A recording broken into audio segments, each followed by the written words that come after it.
अच्छा, ये मेरी एक बड़ी ज़बरदस्त रिक्वेस्ट है बहुत सारे ऐसे लोगों से जो इलाज मुआवजा करते हैं। इलाज मुआवजा करने वाले जितने भी डॉक्टर हकीम हैं, ये हमारी बड़ी ज़बरदस्त जिम्मेदारी है। ये जैसे बल्कीस बीबी अभी मेरे पास आई हैं, इनकी उम्र तकरीबन 60 साल है, ठीक है जी। और इनकी जब मैंने अब इनके जिस्म में बहुत ज़्यादा कमज़ोरियाँ, दर्दें, थकावटें, बड़े मसाइल इनको चल रहे हैं, तो मेरे मुताबिक या तो इनका जो मिजाज था इनका गर्म तर BP लो होना चाहिए, अगर हाई होता है तो वो गैस या टेंशन से है। चले हाई लो तो बाद का मसला था, इसमें शुगर लो का आजकल बहुत ज़्यादा मसला आता है। मैं अक्सर पेशेंट्स को बताता हूँ। अब मैंने जब कहा जी पहले शुगर चेक करवाएं, फिर हम देखते हैं आगे चलते हैं इलाज में करना क्या है।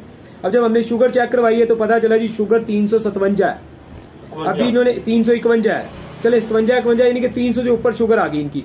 अब ये देखें कि इन्होंने तकरीबन 11 बजे नाश्ता किया और अभी शाम तकरीबन हम चेक करवा रहे हैं इनकी शुगर कोई 4 बजे के करीब जाके, तो इतनी हाई शुगर आई है इनकी। अब ये पिछले इनको पेशाब बहुत ज्यादा आ रहा है पिछले 6 माह से तकरीबन, जो ये महसूस कर रही हैं।